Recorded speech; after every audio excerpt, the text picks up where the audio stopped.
What's going on? What's going on, everybody? Welcome to this edition of the P Coffee Brown Show. I am here with some amazing fellas. What is going on with y'all? How y'all doing? Doing good. I can't complain. Can't complain. Jason, what's up? Jason's having technical difficulties over Jason is here. having technical difficulties indeed. Like That's that Apple what's phone, up? man. What's up with the you said what? That's that Apple phone. Man, don't start with that, Vincent. Don't Hey, start with that. man. Because Nah, you know I got an man. iPhone I'm too. sorry. Apple is not where it's at. You always say that. I don't It's know the why you truth. anti-Apple. It's the truth. If it ain't a MacBook, all that other stuff, nah, man, you can keep all that. Really? So you Oh, cool with a MacBook, but you ain't got nothing to do with an Apple phone. yeah. He Apple, weird like that. nah, man. No. Yeah. How's that even possible? Yeah, it's too many Yeah. people, man, have left Apple and came back to Android, and they see it's an issue with them. And the crazy They part, I'm won't just the control. exact opposite. I'd rather have the phone and not the MacBook at times. So you Hey, said people have broke up with Apple, yeah, and I got have the two. phone, and went I back have two to MacBooks, Android. so I'm not against Apple. I'm against the phone because it's not. They're not right with that, man. It is no. Mm-mm. All right. Well, we're not here for a confrontation about Apple products Oh no, tonight. man. Confrontation and hey, what you like is what you like. That's just what it is. I mean, I mean, I just got a coupon for $100 off of Apple well, products. you know what? Hey, man, use that coupon, man. Go for it. Thank you. Use it. I really appreciate that. I Hey, appreciate people doing hey, something. man, I'm all for it. Hey, man, a deal. But as for Mr. Melvin, no, nah. Well, Jason, on a lighter note, how was your day? No, it was cool, man. And then yeah, everything was real good and got a chance to go see my daughter do some directing for their one acts at their school and actually made it back to hop on the Yes. call. That's what. Mm-hmm. Well, welcome Uh, back to the podcast. It's been a couple weeks since you've been out doing your thing, traveling, transforming right. lives, doing all the things. So, congratulations on everything that you've been up to. So Depriya is still healing, so she's out. Dr. Shamika has something going on, so she's out, and Jason Williams does as well. So it's just us tonight. It's just me, Mm. you, and Vincent, and we're gonna get into it tonight. We're gonna get into it. What? Listen, I somebody made mention the other day, and I kind of didn't catch this particular story, but apparently, allegedly, there's been another attempt on the president's life. Really? Hmm. Yeah, right. Another hoax. Good job. Bad Okay, acting. Boo. yeah. Bad acting. I heard that through the grapevine, and I was like, I don't understand these attempts, and if it's like real or like if that's the case, I don't understand why y'all can't handle your business. If you know what I'm Sounds saying? like PR to me. It's not interesting to me because I think about Kennedy and certain other individuals, Martin Luther King and different people, and I don't think they missed. Hey. Hmm. I'm confused. Well, and then the guy that got shot by another Secret Service person. I mean, he got, come on, man. The, Mm-hmm. the math is not math, and the equations are not equations. So I was like, dude, come on now. Thank you. PR. All Which is what PR he's stuff, known right? for. Which All he's known for. PR, all It, for the money, all for the Yeah, and money. because pay he's trying to attention. get some money to build this old BS ballroom. That's really all it is. Yeah, Any attention when you're in the public eye, good or bad, means you are trolling and staying relevant. So, and he's known for that. So it doesn't surprise me. Yeah. and he is literally the only president that got in office and became a billionaire. Because before that, he was not a billionaire, but now he is. But he has no ties to his businesses. He lets his son run it, right? Well, right. Yeah. Come on now. Well, I mean, you know how it He goes. said that. He said that. He You did know say how that. it goes. You already know the deal with that. We all know the red tape on that. And he likes going back to his own properties. That way, the government has to pay for both him and the Secret Service to travel over there, back and Yep. forth, as well as rooms. Yeah. I'll say Ain't this: nothing but a money grab, man. just because you say it does not mean it is. If you want to say it, that's the truth. Show us the contract where you turned it Mm-hmm. over. I bet you won't show that. You said Yeah, he ain't gonna show because it ain't there. show us the contract, show the Show paper. us, Mm-hmm. yeah, show us an agreement that you Mm-hmm. turned it over. That will never Exactly. happen. Well, you That already know will. we're not gonna see any paperwork that is documented proof. I mean, that's asking for way too much.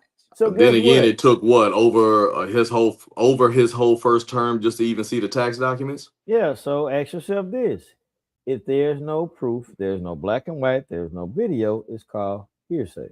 It's called hearsay, and we heard it Right. being said. So I guess that's what the hearsay is. Amen. Right. Correct. It is what it is. That's So the problem.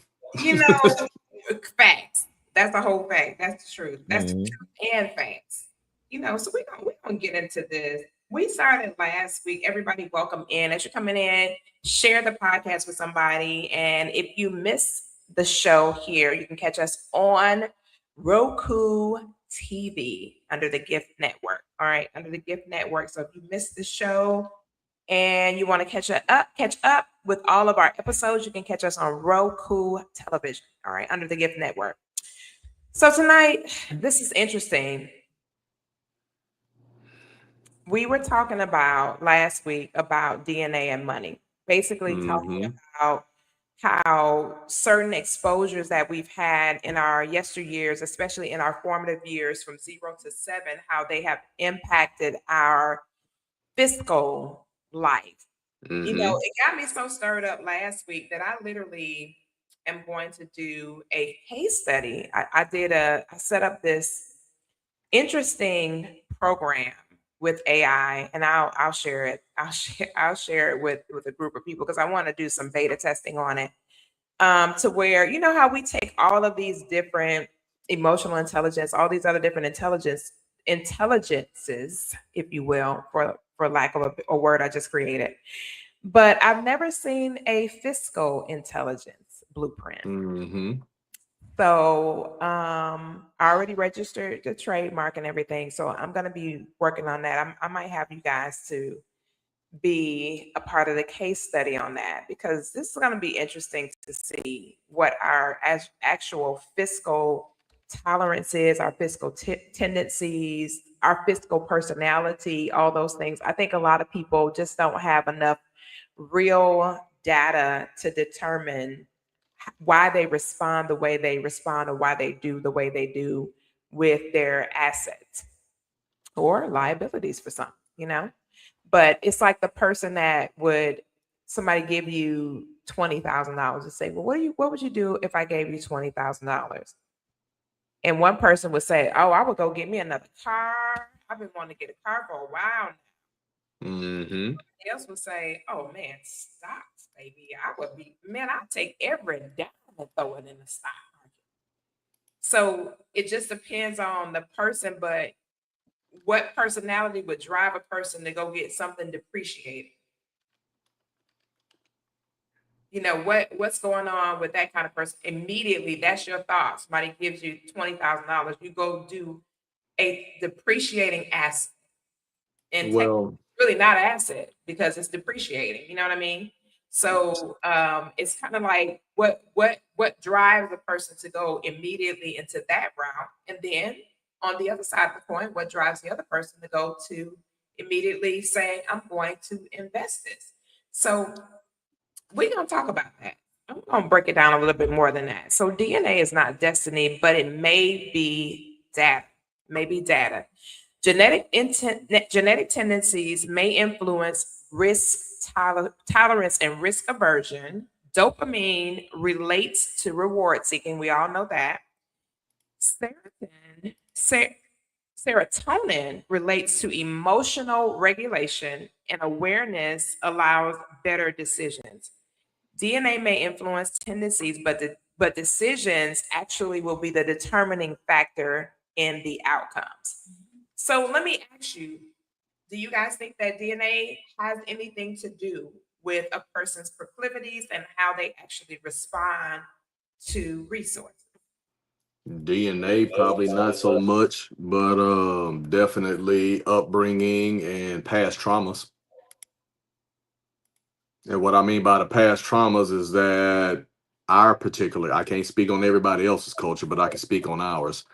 Our particular culture, you know, whenever we try to do what society, notice air quotes, society was trying to do, and that's putting money in the bank, they would steal our money. So basically, we would either, that's where the whole putting your money under the mattress, in the mattress, and everything else came about. And that's also where a lot of our bad spending habits came about, because as soon as we got the money or the currency, we pretty much had to go spend it or it would get taken away from us or stolen and stuff. So basically, that created bad habits that have gotten passed down from generation to generation. So you I'm don't not think saying it that has anything to do with DNA? DNA, I mean, I don't, not so much, more or less just what you are, and these are just my thoughts, of course, more or less what you are in proximity to, and also bad habits and traits that have been passed down. I mean, most likely, if your parent was mismanaging money all the time, most likely you're going to mismanage money too, unless somebody else within your proximity showed you something different. And it could be DNA, because if you think about it, they ask you about your medical history when you go to the doctor, right? And they ask you Right. that because I they're mean, looking true. for some type of connection to why you're experiencing what it is that you're experiencing. True. No, I mean, yeah, if you look at it from that standpoint, then I agree with you in totality. I mean, yes, I mean, I would imagine it can become part of your DNA if it Yeah, gets passed down from, same thing with alcoholism and drug abuse and a lot of that other stuff. You know, it's just yeah, because I it think starts that becoming a strain. and I'm sure we can change the coding. You know what I mean? It's like anything else. Somebody just comes in and they make a conscientious choice to break Hmm. out of that molding that has been, an intricate part of a certain family dynamic for a vast amount of generations. And then they just make a different decision and say, okay, I see the evidence that Hmm. proves and substantiates the claim that this could have been it could have been generationally impact. We could be impacted from a generational perspective. However, how do I decode myself from this destiny, basically? Hmm. I can see that. Yeah. Yeah. I Yeah, mean, for sure. definitely. I Vincent, let's mean, see who else because go ahead, Jason, and then we're gonna go to Vincent because I no, no, see. no. I was just saying. I'm seeing where you're going with it and seeing how something can eventually embed itself. Whether, I mean, just like, as you continue to procreate, if you got a strand of gray hair before you know it, you start having babies with a strand of gray hair right here, right? I mean, same thing. So I see where you're going with it. I mean, and you just think about the human anatomy and the impact that one has when it Hmm. comes to how we're able to be manipulated before we even manifest. Like even certain like womb tendencies and stuff like that. Because like I can tell you some of the characteristics of my children before they even came here. When Hmm. they were in my womb, some of the behavior patterns. And I was like, yeah, this kid was up all night while I was carrying them. And then when they come in the world, they up all night. Whereas I had another child that Hmm. slept in the womb at night. Like this kid was never up at night. And Hmm. literally from the time they came in the world, they never were up at night. Literally never up. And so kind of like some of the tendencies, like I had one baby that was super hyper, still hyper in an adult, just certain tendencies that were even happening in the womb before I even got a chance to really get introduced to this child. Right. Some of the behaviors that were happening in the womb. And I was like, wow, this is very interesting, to see that this child is behaving like they did when I was experiencing the journey of the womb experience. So Hmm. that's why I said that, because some things are, and you just think about it too, because genetic predisposal is really real. It's a real thing. Oh, It's absolutely. very, very real. And if you in a, if you're reared around generations and generations and generations, and they just literally, the behavior just keeps going. It just keeps going Hmm. the same way that look keeps going. Like, you look Hmm. like your Uncle John, you look like your Aunt Susan. And a lot of times people will behave just the way that they look, like this family member or that family member. And until they make that conscientious choice and decision to do something against what they look like or what suggested that it would be their outcome, then you'll see that those same tendencies constantly repeating themselves. I almost got you. You probably saw my face light up. I I was saw about to mess. I was about to mess with you. Be like, there could be another reason why they look and act like Uncle John too. No, I was just I'm gonna be done. silly. I am so done right now. I was just gonna be bad. No, you're good, but So you're done. 100% correct. You're 100% correct. But yeah. Vincent, did you miss that joke? I know you didn't. Everybody froze. Everybody. Oh, okay. No, she was Oh, are saying you? that how, Oh, sometimes DNA passed down through the family, how even though, you got these two people over there, just through the DNA, you might end up looking like your uncle or aunt or something like yeah, that. And I was just being facetious, just saying that it could be another reason why you look and act like Uncle right. John And he was too. about, I know he Being was about to silly, go but there I'm with just, it. country folk, bro, Kissing country folk. But cousins. Kissing He was about cousins. to I go. got He was about to take it you. way left real quick. it I was a saw your face. jokey joke. Hopefully. I saw your face. I was like, yeah, he about to go I in. caught myself. I didn't say it. I didn't say it at You first. did good. You did good. But what But you go ahead. think, Vincent? Come on. I know your wheels was spinning because I saw how your brain was. I can see your Right. brain through your posture right I'm just, first off, hi to everybody out there and all our viewers. Thank you guys for having us and taking all this on with us. Oh, I was just sitting taking on, last time, I did a lot of talking and I was giving, Jason time to get his thoughts out there and just taking everything in.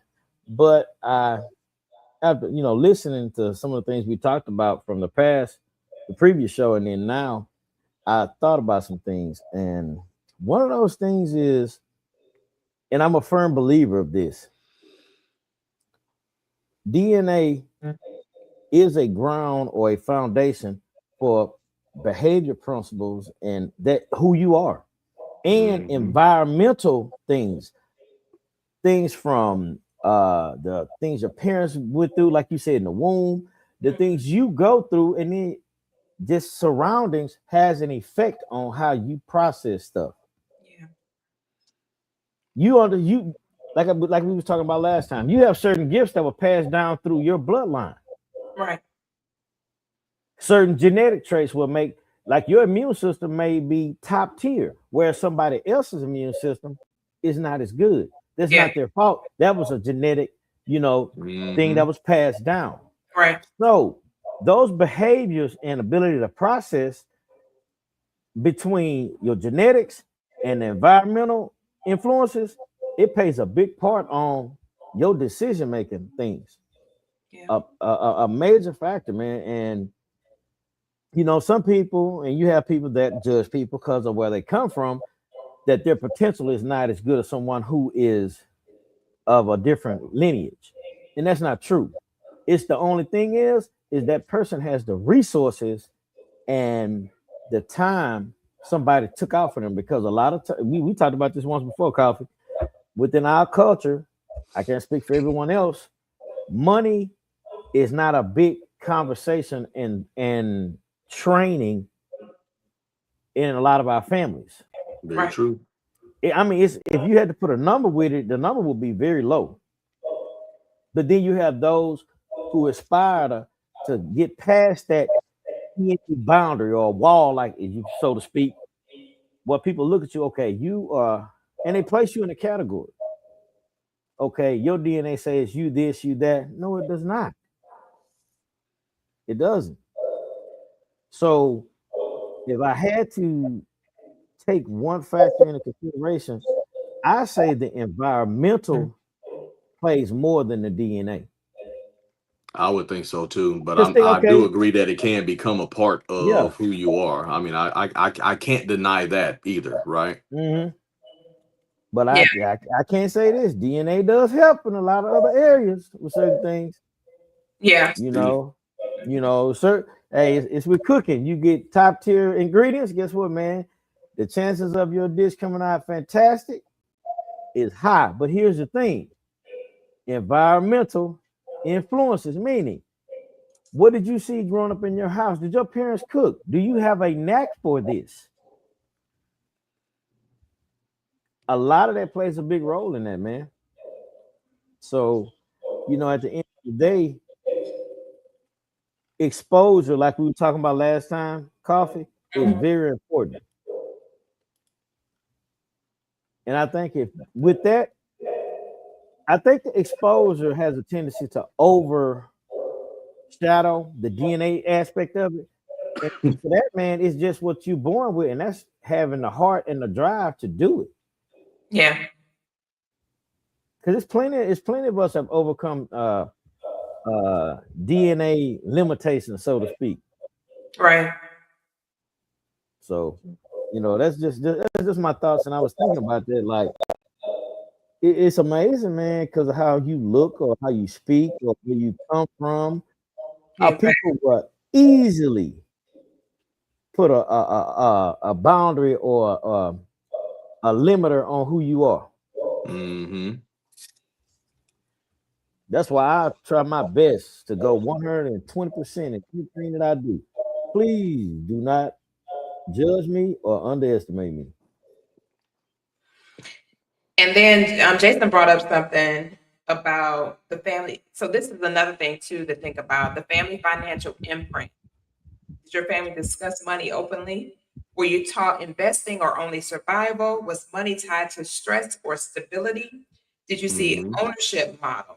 What is normalized in childhood is often repeated in adulthood, which is very, Mm-hmm. very true. Very true. Yes, it Very, is. very true. It's almost yeah. And then you have the different type of personalities, the five money personalities. So this is what I was really tapping in and digging into AI with about these personality types, Hmm. and finding some authorities on it and doing some deep, deep research to find. So what I did was I did some deep, deep research to find data that substantiates the claims about money personalities. So one of the personalities is the survivor, the other one is the avoider, one is the overgiver, one is the risk chaser, and one is the builder.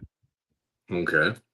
Hmm. So we don't I don't I'm not gonna qualify these. I'll just do what I was gonna do with my case study thing. But um identifying the patterns about your behavior will really, really help you to overcome, like what Vincent said, overcome certain things and to understand why you have a proclivity to do certain things. Like in times past, and it's not relevant to me now, but I used to be an overgiver. So if I would get like substantial amounts of money, I would be driven to want to give the money away. Right. Mm. And for a long time, I was like, why would I give away substantial amounts of money and then find myself in a deficit? That doesn't make sense. So I had to identify, where that behavior came from and why it was attached to my life as it pertains to my resource. Because I was like, in any other area, I'm not giving out stuff like that. I don't just give the clothes off my back or, volunteer to give this, that, and the third. So why is it that it's tied to monetization? Where is this coming from? So I had to kind of do a very, very deep dive to figure out like where is this behavior? Where does it actually originate from? And then why is it attached to my life? Well, a major influencer, which will remain nameless, um, that's where the impact came from. That specific individual kind of set the precedence of that belief system inside of my brain to say, "Oh, you're not supposed to be wealthy." And it was tied to religious activities. I about to say, yeah. Hmm. So yeah, so it was tied to religious activities, and so this particular individual who was a massive impact was like, the scripture says, "The poor you'll have with you always," and how hardly is it for the rich to enter into the kingdom of God? They would take the scriptures out of context, and because I was so young and impressionable, it became a part of my subconscious state of existence. So when I would get these big sums of money, I didn't realize that that was attached to me just giving away big sums of money and being in a deficit on the other side. I'm like, wait a minute, I don't want to naturally be in no struggle bus. Like, what is going on? So over the years, I had to like reconfigure my subconscious mind and like realign myself with what the reality was of what I chose to experience in my life, not what somebody Mm. suggested to me, subliminal suggestion. And that impacted my subconscious and my way of thinking, my logic and my way of thinking. So it took a long time to eradicate that, but nonetheless, it took the time, and I initiated whatever needed to be initiated, the right kind of books, the right kind of podcasts, the right type of environments, the right types of Mm-hmm. counseling, the right understanding of biblical principles and truths and all those kind of things, and just did a deep dive on my own to get myself in a different frame of mind and a totally different mentality. And then surrounding myself with wise counsel to say, no, that's not right. Who told you that? That's not right. Right. That's Mm-hmm. no, that's Yeah. crazy. So, there is truly safety in wise counsel, getting around people that have the wisdom to give you the right information to help you understand the reason why you behave the way you behave, or the reason why you're connected to things the way you're connected to them, and all of the things. So it was very, very interesting to me, to actually go back and then come to the realization that this is not my reality, neither is it my decision. You know what I Mm-hmm. mean? So now when somebody asks me some type of like, to surrender some mass quantity of funds, I'm like, yeah, for what? Like, what's giving it? What am I investing in, and what's the return on my investment? Correct. You know what I'm saying? Like, Mm-hmm. what is my return on my investment, and what am I what is this anchored towards, and why would I release this kind of capital to you for what? So now my brain processes the information totally different as to certain things and certain aspects. So now my brain is like, nah, whether it was a legitimate cause or not, it has to align with what I'm comfortable with, and me looking at my resources and saying, oh, I can relinquish this without concern about a return on investment or whatever the case might be. I'm good with relinquishing this. I'm good with this. That kind of thing. Mm-hmm. So, just getting to that place where I was contented with my understanding, with my wisdom, with my knowledge, and with my decision, and not letting anything else impact what I would think, what I would choose, was a major game changer for me. And I think a lot of people just, money has always been a very uncomfortable conversation. And that's why so many things get distorted in people's lives, because of the discomfort of the conversation. But it's one of the most profound conversations that you can have, especially again, if you're in the presence of wise counsel with somebody that's going to, help you to eradicate certain behaviors and change certain patterns. Mm-hmm. And also with the advent of and the growth of social media and popularity and likes and things like that, I think it turned more people that were already uncomfortable discussing and showing them their true selves if they are having money challenges or want to know more about money, etc., into liars. Basically, you putting on for the gram, you sitting here trying to make sure that you portray yourself in this particular light. But the crazy part about it is the people, you got to keep in mind, the people who truly know you, they know that that ain't your lifestyle.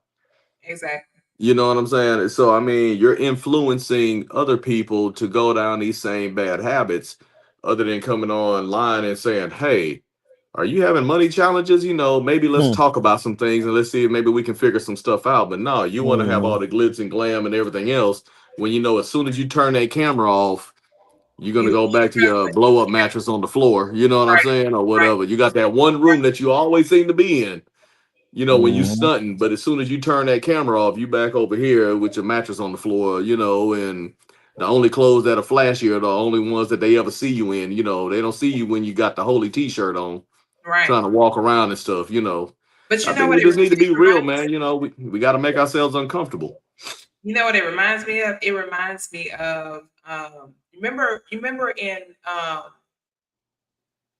The Best Man, when Hmm. Mm. he was going through that thing, and he said, man, do you need money? Are you in a crisis? What's going on? Because remember, they went to the grocery store and his Hmm. card Mm-hmm. kept declining. And he was like, oh no, man, it's just the wrong card or whatever. And he was like, no, are you sure you don't need anything? Are y'all okay? And the whole Mm-hmm. wow, because he didn't want to have to face what they were experiencing. And then he finally came to the truth and said, no, man, I'm not okay. We're not okay. Things Mm-hmm. are really, really rough right now. And so just stuff like that, like what you were saying, Jason, that appearance that I'm good, I'm okay, I'm living this lifestyle, everything is copacetic, I got this, that, and the third. All of those things can be so damaging, you know, Mm-hmm.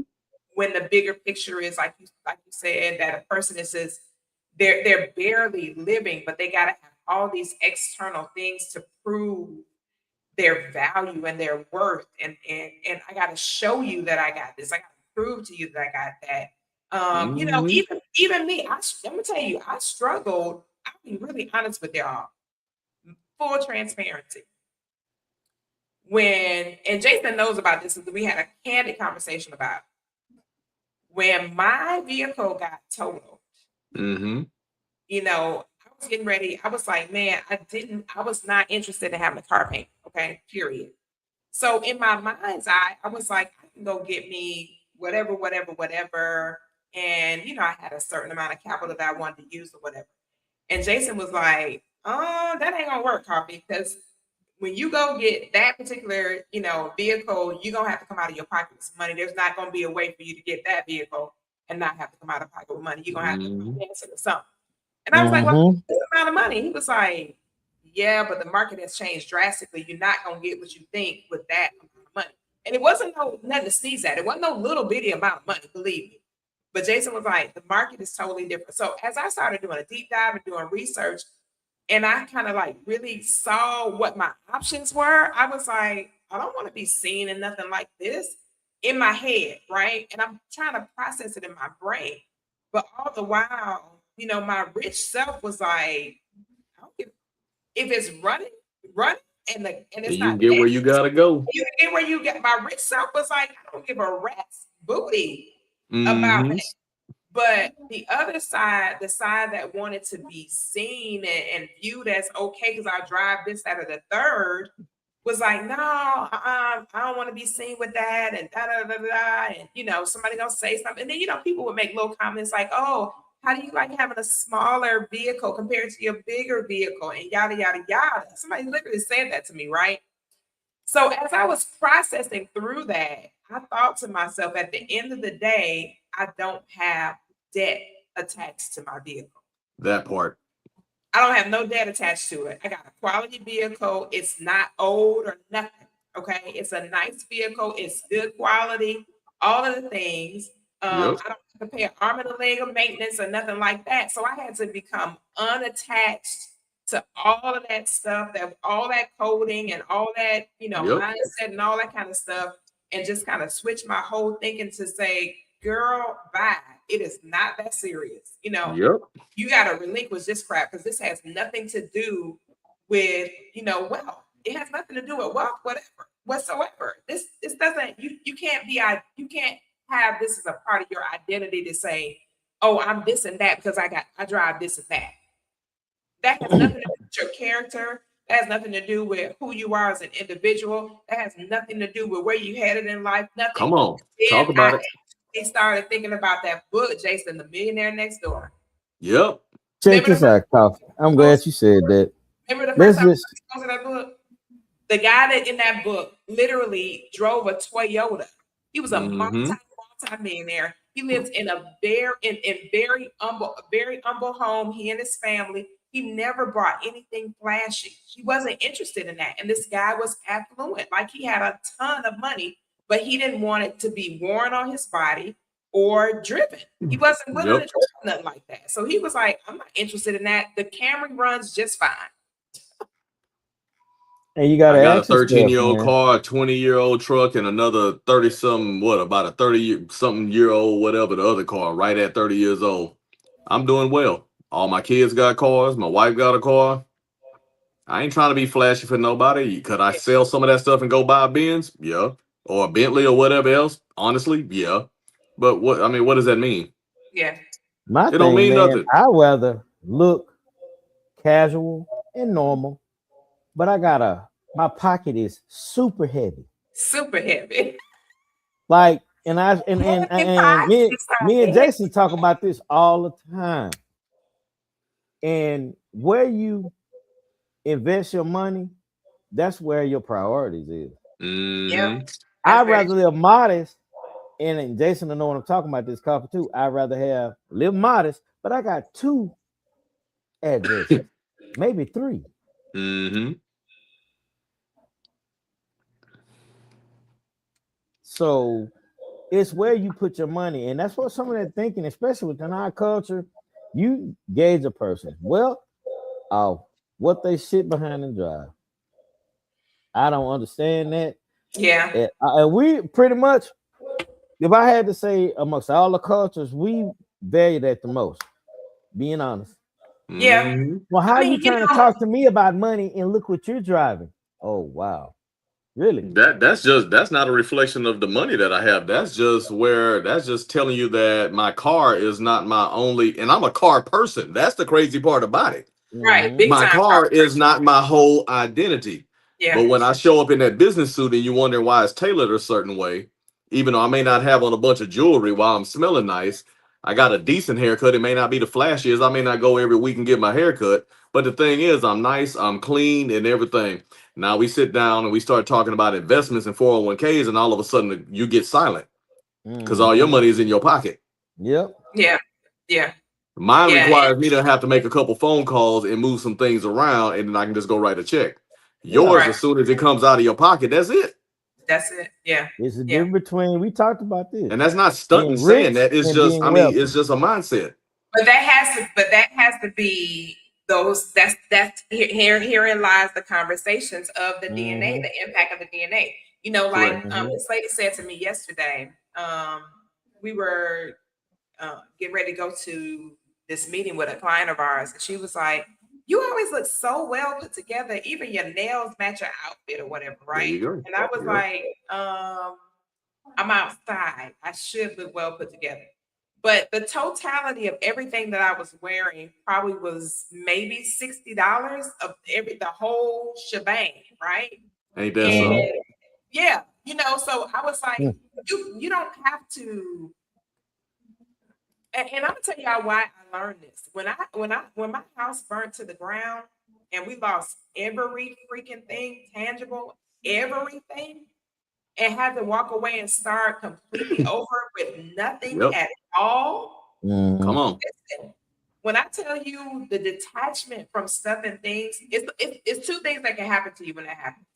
You become super attached, or you just become almost neutral to the point where you're like, I don't want to get attached to anything for the mere fact that it could be Come taken on. It could away. happen again. Yep. You know what I'm saying? It could be, and it doesn't have to be tragic like that, but for some Mm-hmm. reason, it just could be taken away. But Mm-hmm. of course, there is a principle that says we should wear everything as a loose garment.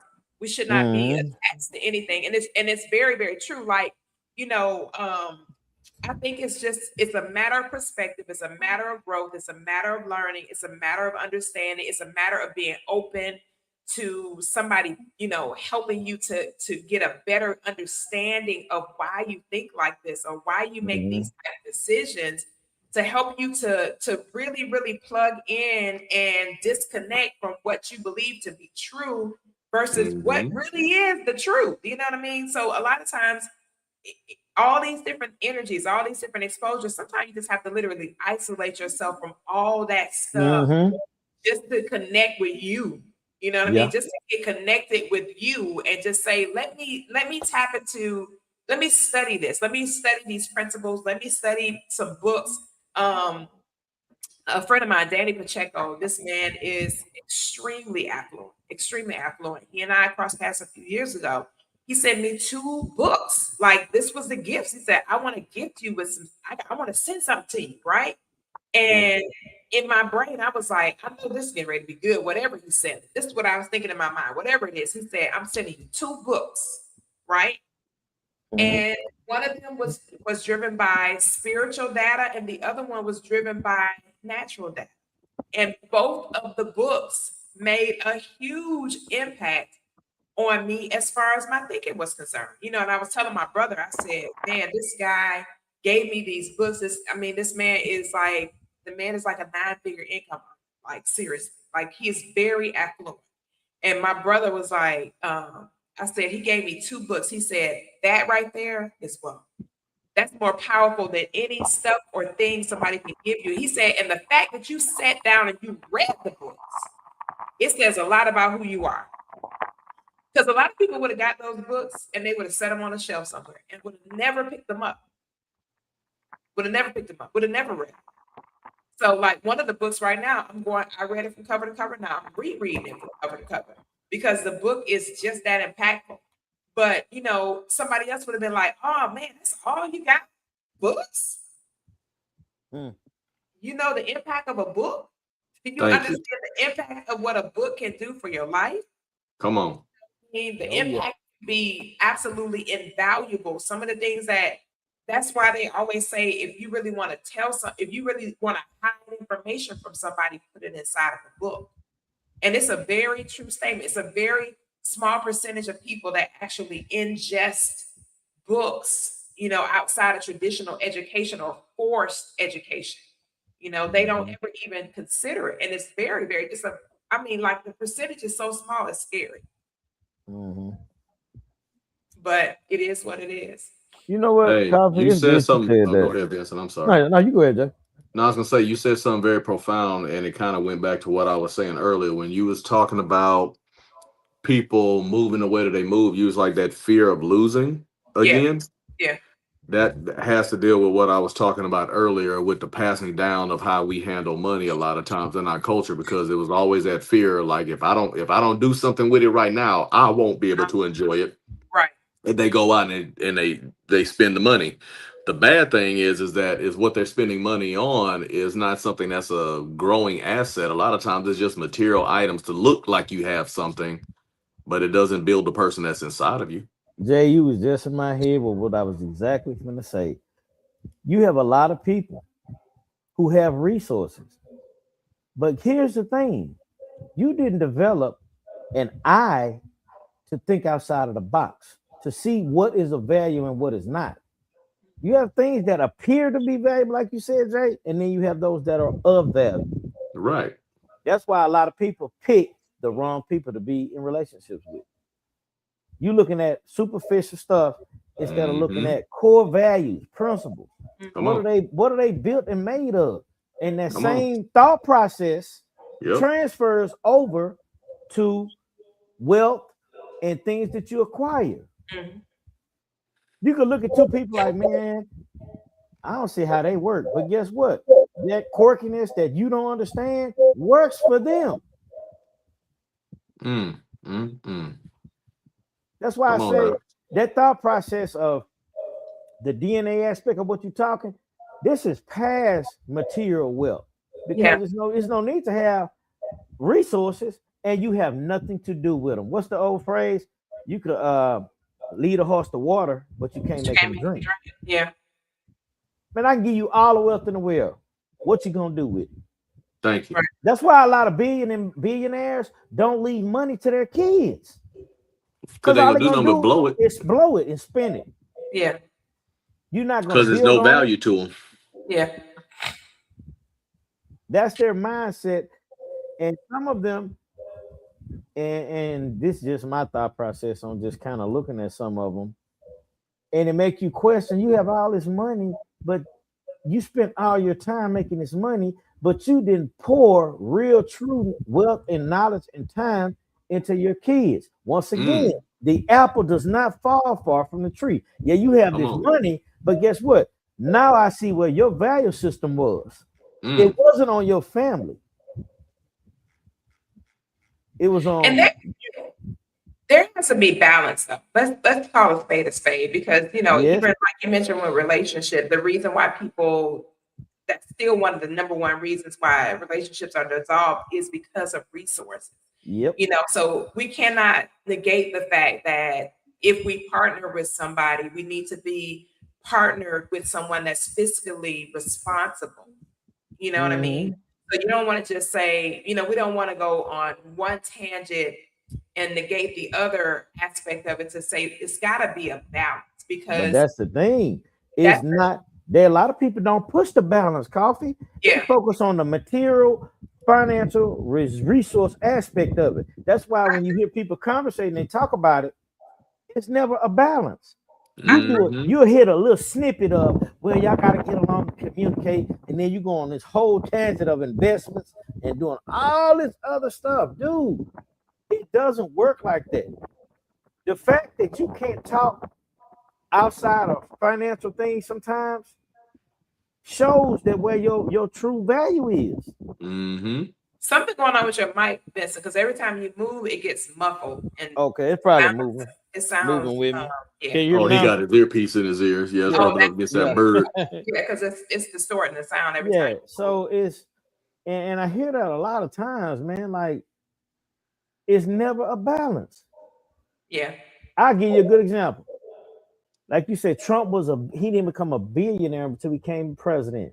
How often, even prior to him becoming president, did you see him doing family things? Never. He uses women as incubators. He's even said that. He's literally said that women are basically just incubators, and that's on them to take care of the kid. He ain't got nothing to do with it. That has And come that's out of his sad, mouth. man. That's truly sad because you have all this wealth, you have all this knowledge and these resources, but you can't step outside of that to show value with a mate who may add value to you. Message. Like literally, like you say, we can't negate the importance of resources. But Right. here's the thing: the resources, they're gonna keep appreciating. You know what? This physical form, this avatar that we live in, that joker's not getting younger. Right. It's going the opposite direction. One's appreciating, one's depreciating. Correct. And you need to put just as much on one end as the other, man. And you can see those who have that balance. Is it easy? No, it's not. But guess what? Man, I'm telling you, when you see those who can build together, and you see they're not only building on the upfront, they're building behind the scenes. They're doing something. They're happy, and you can tell. Mm-hmm. And I think that's also a part of the DNA aspect with our culture. We focus more on one end and less on the other. But prior to this, it was reversed. You have people who live longer. They may not have as much, but guess what? For somebody like our grandmothers who didn't believe in the banks and things, you mess around and find out grandma had a huge stash. She's been planning for a while. So guess what? That took somebody with some type of money saving, mindset. The only thing is they didn't have the resources to build on that to where to know, let me invest in this, let me invest in that. I got a better one for you, Koffe. How many grandparents and cousins and uncles you know invested in land? That's what most of them invested in. And guess what? That's one of the biggest money makers around because all our billionaires, what are they doing? They're buying land. That's why I pay taxes in a whole nother city that I don't even stay in, just to try to keep the land in the family. So that way, if my daughters ever want something, I can just pass it down to them. And see, I guess mean, what? just because we don't want Man, to go stay in the country, we just end up passing that. Oh, I don't want to go back out there and I don't want to stay there. So I'm just going to sell it. And it's like, you just sold your whole inheritance. That man, you was your got inheritance, not an actual piece of money. Yeah. That was your inheritance. That 200 acres or that 50 acres or 10 acres or whatever it was that your family had out there, that Right. dude worked his whole life to get that and to try to save it for you. And the first thing you did is say, I don't want to have that lifestyle, so I'm gonna get rid of it. Not that you didn't put the land to work. You could use it thank as you. a hunting lease or something. You didn't put the Hunting land to lease. work. You can use the timber off of it. You can use mineral rights. Bang. That Oh, I'm part. sorry. You know what? That's a different type of mindset and a different type of, using your resources. That's what I'm saying. That could have been the same thing if I was this billionaire guy and all my focus was on these different investments, and then I had a spouse who was trying to communicate to me about investing in land and the aspects of it. But that's what I'm saying. It has to be a balance, and you have to know value in what you have. And that's what a lot of principals, I think a lot of billionaires do. They may not know everything, but they have enough smarts and intelligence to go and put somebody on their team, and that's what they focus on. I think we call it delegating. Yeah. Yeah. And understanding that, and just having the knowledge of Mm-hmm. things like that could change the trajectory of your whole entire family. Like it can change Mm-hmm. everything for your family. Your family can be freed in ways that you didn't even dream possible. You didn't even know were Man, possible because of that. Just and the impact can be absolutely man, devastating. that's a great accomplishment too, to get to that aspect where you have to worry about nothing financial because that footwork, the groundwork was done prior to you. And not only was it done, Come on. it Yep. was also put in a place to keep it going. Yeah. Yeah. You're building generational wealth. You're building your million and billionaires of tomorrow, but they are your own blood. That's your own DNA. That's your own lineage. And I think that's a great thing, man. Like, this land that we stand on, your great grandparents set aside and sacrificed this for us. And all we did was keep it in the family and we built on it. There you go. Businesses, man, that your parents sacrificed. They may have had restaurants, they may have had strip mall centers, and they kept that in the family and they renting them out. They renting those spaces out, making money on it. Yeah. I had and I didn't know this today. You ever heard of the Chevrolet dealership, Robin Chevrolet? You ever heard of it? Yeah. Okay, the dad that owned it. Robin Chevrolet been around for 100 years. Vincent, your thing. Okay, can you hear me now?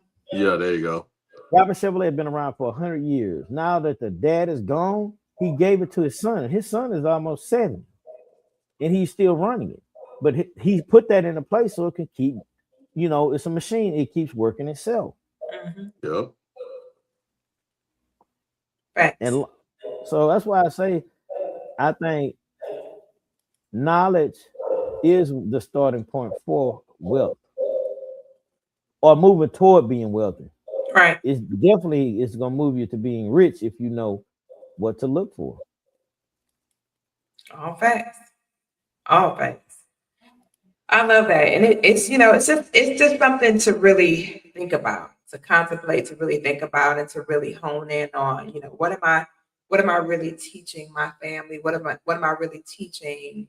My children, and what kind of legacy am I really going to leave for them? You know, um, both tangible and intangible. What's really the most important thing that I can do to transform them before I depart, this life, and how can I make the impact that could be something that would transcend time and space, like, to the point where we just all like, oh my gosh, look at what happened, look at this legacy that was left. And it's not just the tangible but the intangible aspects as well.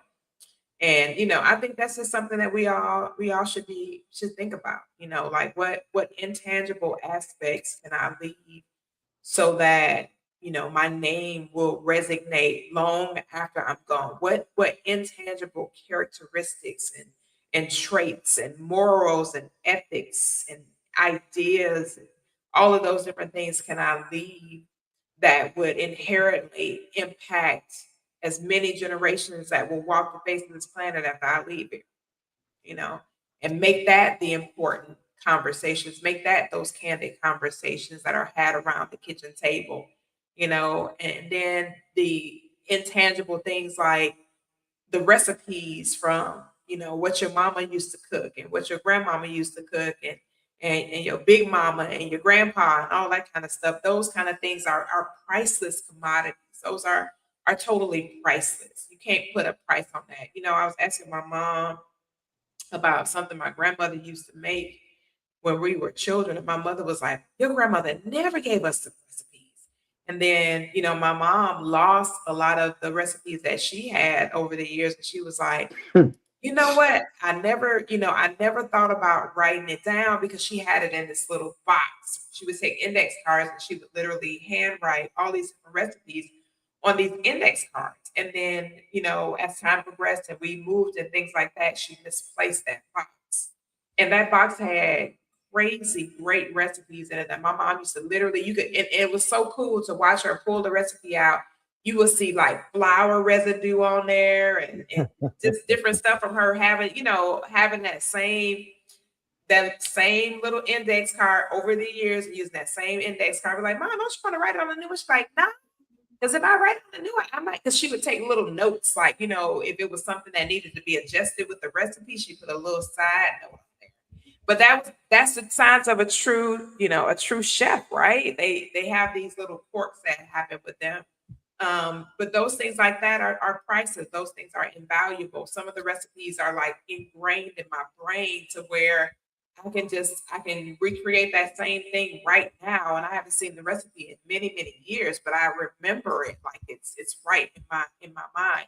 But that's not gonna help the next generation behind me, right? Because it's in my mind, but they weren't exposed to it because they didn't get the experience. So that's another thing that we have to consider is like, where are we housing and storing all of the things that happened before, and having those conversations with our older relatives and getting them to talk about it, and putting it, even if you just publish the book for the sake of having the history lesson, not even for monetization, but just the fact of having the history lesson about what did transpire, so that your family can remain aware of what your family history was like. Like, it's something in our family that has happened for many, many years. And my dad didn't tell me until I was like almost 35, 36. And it could have helped me to not have to experience certain things had I known about this one little detail, right? And so I asked my dad about it. He was like, I didn't even think it was relevant to you, to be honest with you. And I told him, I said, Dad, you never know what's relevant.